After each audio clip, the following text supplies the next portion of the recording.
Ciao, siamo Marco e Cristina e 3 anni fa abbiamo comprato un camion in Germania per camperizzarlo e trasformarlo nella nostra casa per girare il mondo. Oggi vi raccontiamo come abbiamo montato e collegato il verricello di Romeo e nel prossimo video vi racconterò come è fatto l'impianto idrico di Romeo. Ciao! Ciao! Questo è un verricello della Horn Tools, che è un'azienda austriaca ed è complessivamente un verricello da 8 tonnellate di tiro. Questo è il verricello più potente della Horn Tools. Il motore è a prova di polvere e può rimanere immerso per 30 minuti senza subire danni.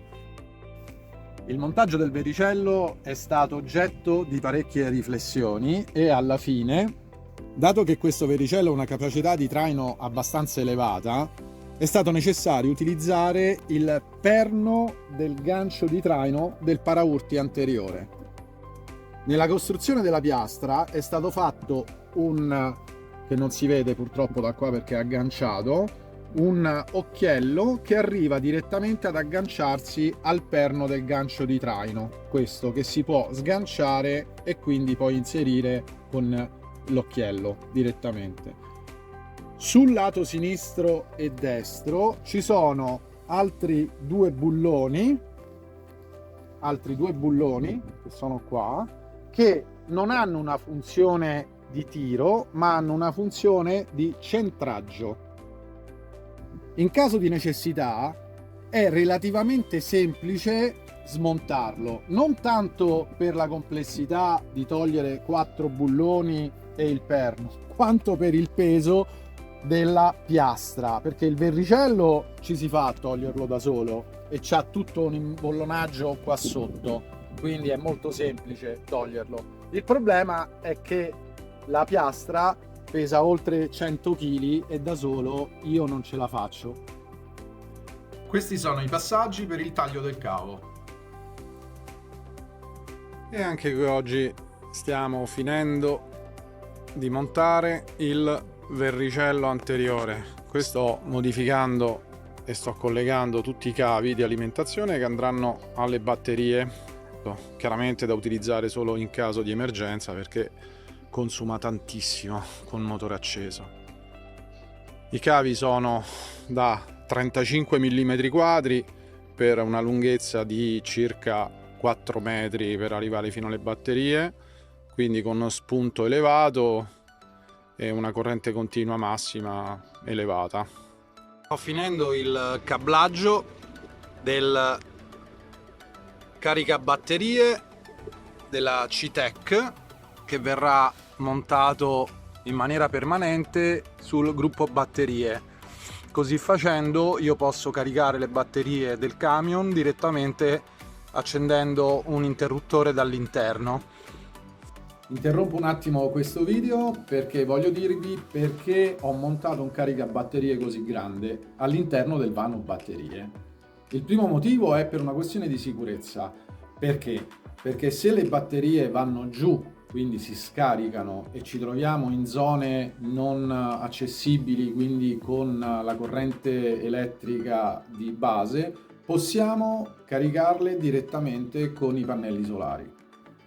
Il secondo motivo è perché se c'è un utilizzo intenso del verricello, quindi in caso di necessità, potrebbe avvenire che le batterie si scaricano perché c'è un consumo elevato di corrente, anche con il motore acceso del camion. Quindi questo caricabatterie ci consente di ricaricare totalmente le batterie con i pannelli solari che noi abbiamo.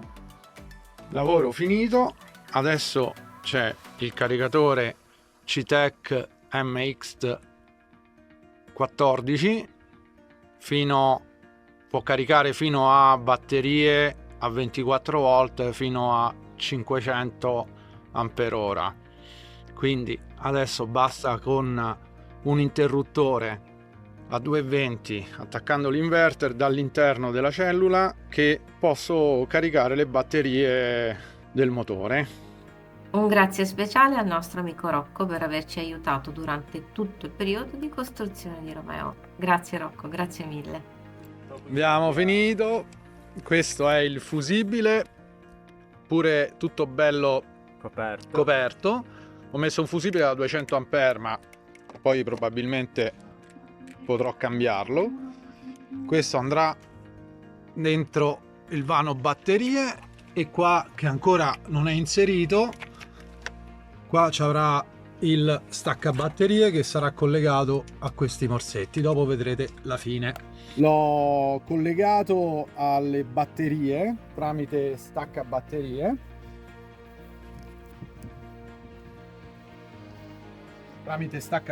Questi sono i cavi di collegamento. Sono dei cavi di una sezione di 35 mm quadri. Stiamo parlando di una lunghezza di circa 4,5 metri, quindi la caduta di tensione fino al verricello non supera il 2,5% con il massimo carico, che è di circa 200 A quando tira 8 tonnellate. C'è uno staccabatterie qua che tiene fino a 300 A, e qui al suo interno, qui non si vede bene, c'è un fusibile mega da 250 A, quindi che in caso di necessità io posso togliere e sostituirlo all'interno sempre del vano batterie.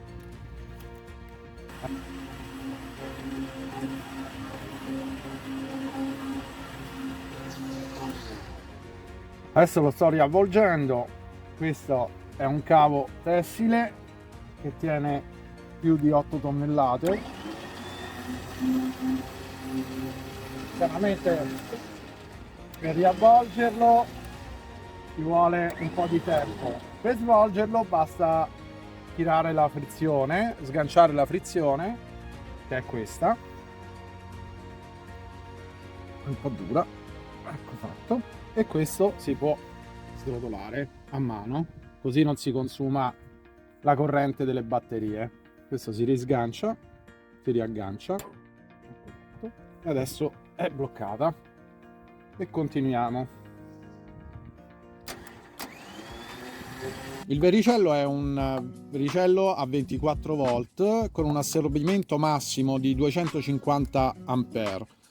I cavi di collegamento positivo e negativo sono collegati direttamente al vano batterie del mezzo, quindi essendo collegati alle batterie di avviamento, per farlo funzionare deve essere sempre utilizzato con il motore acceso. Il corrugato è un corrugato automotive, quindi è spaccato in maniera tale che possiamo inserire cavi o farli uscire in qualsiasi parte della lunghezza. I cavi sono due cavi inseriti in un corrugato unico che è alloggiato praticamente su tutto il perimetro dello chassis, internamente nella U.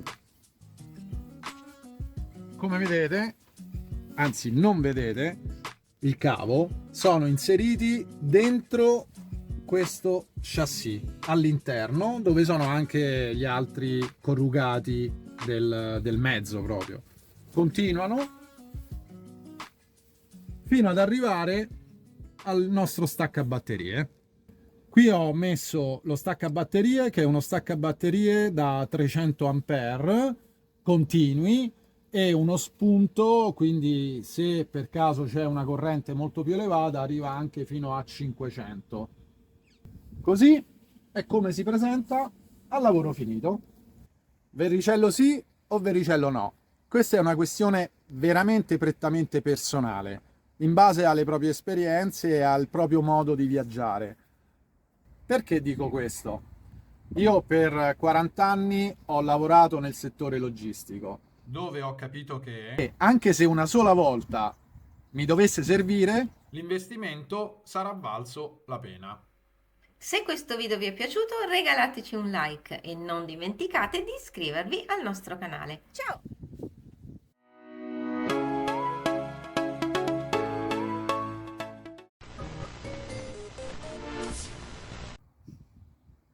Mi sono dimenticato. Beh, anch'io.